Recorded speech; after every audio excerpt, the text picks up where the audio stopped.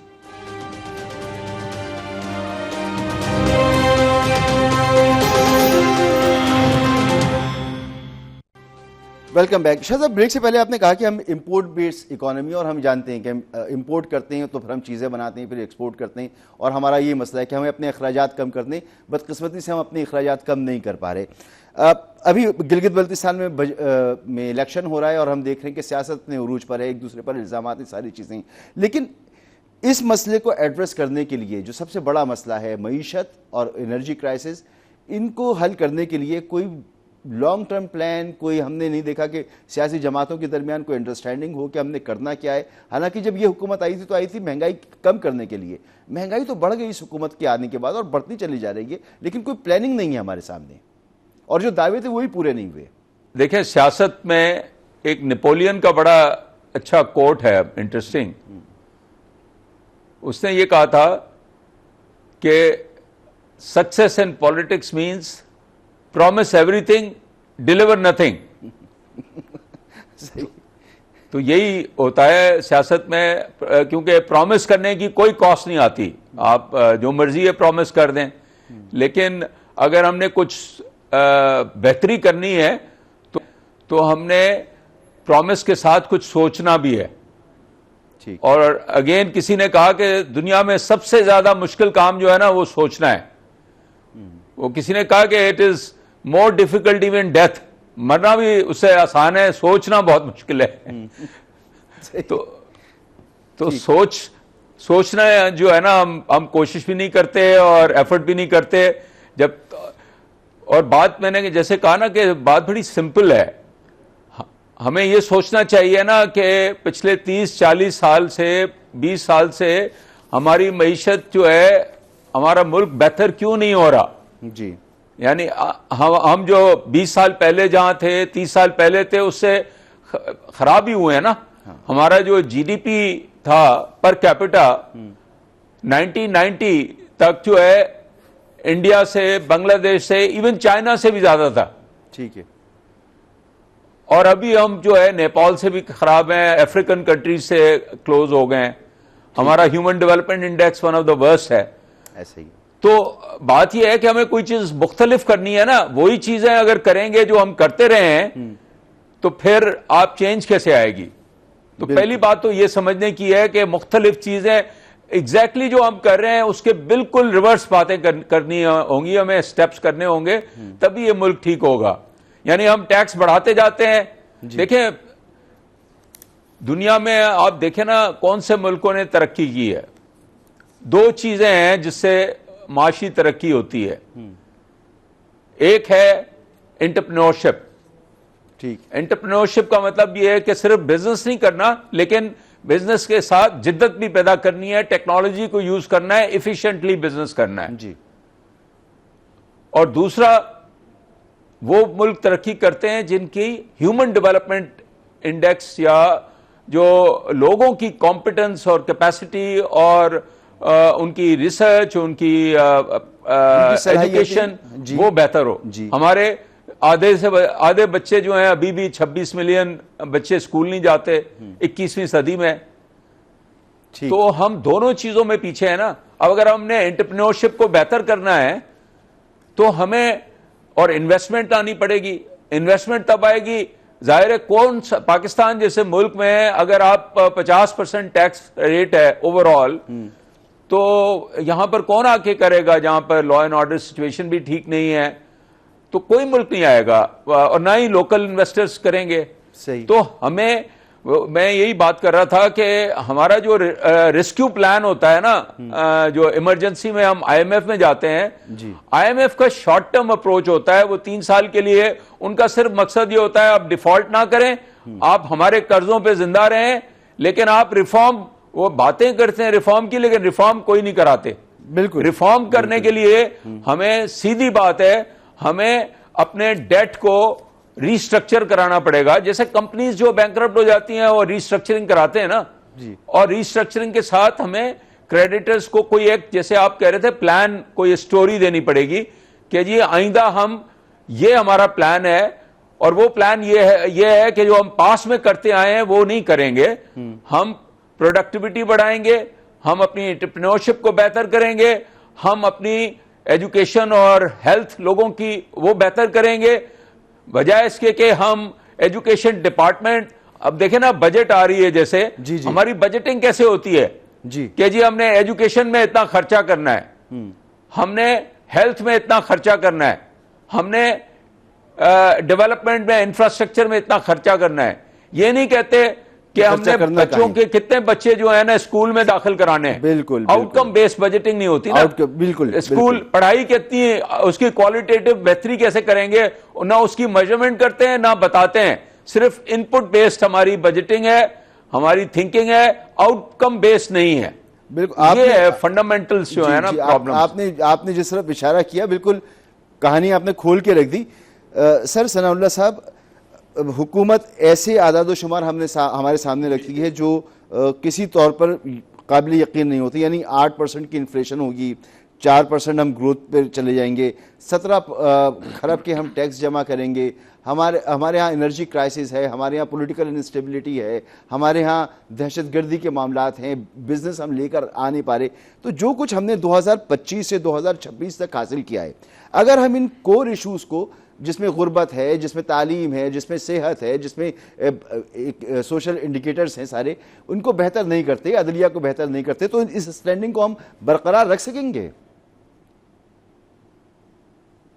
بہت مشکل ہے. اس کی وجہ سے بڑی فرسٹریشن آ گئی ہے, جاب مل نہیں رہی لوگوں کو, اور جو لوگ باہر جا رہے ہیں اس کی تو بات چھوڑیے، میجورٹی تو نے تو اسی جگہ رہنا ہے، تو فرسٹریشن آئے گی.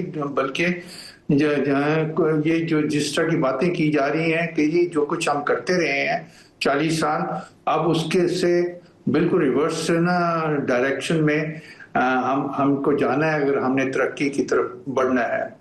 میرا نہیں خیال اتنی اسٹرکچرل ہے نا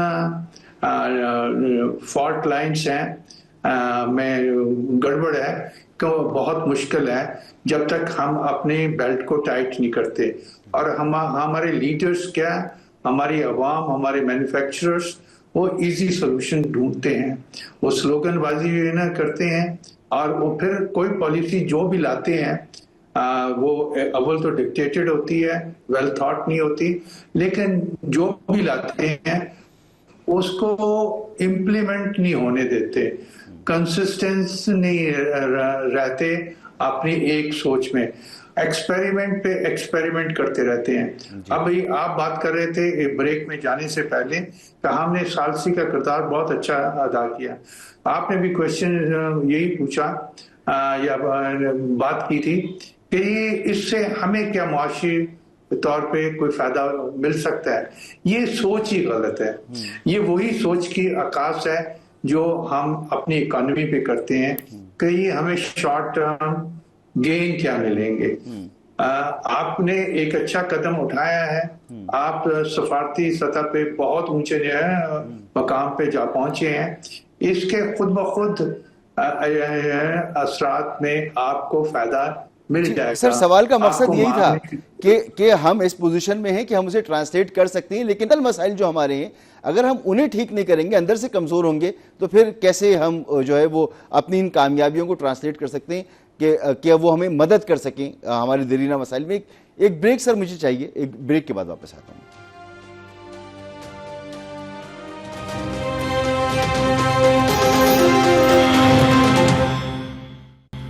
ویلکم بیک. پاکستان کے بڑے گھمبیر مسائل ہیں، انرجی اور خاص طور پر معیشت کو لے کر دہشت گردی سے ہم مقابلہ کر رہے ہیں اور بھرپور مقابلہ کر رہے ہیں.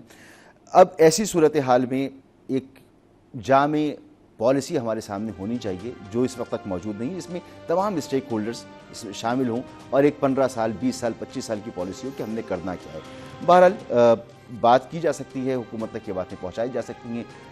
آپ نے مہمانوں کی بھی گفتگو سنی. وقت ختم ہو گیا. بہت شکریہ آپ کا میجر جنرل ریٹائرڈ صبر سالک صاحب، جناب اسد علی شاہ صاحب، جناب ثناء اللہ صاحب. ہمیں دیجیے کل تک کے لیے اجازت. اللہ حافظ.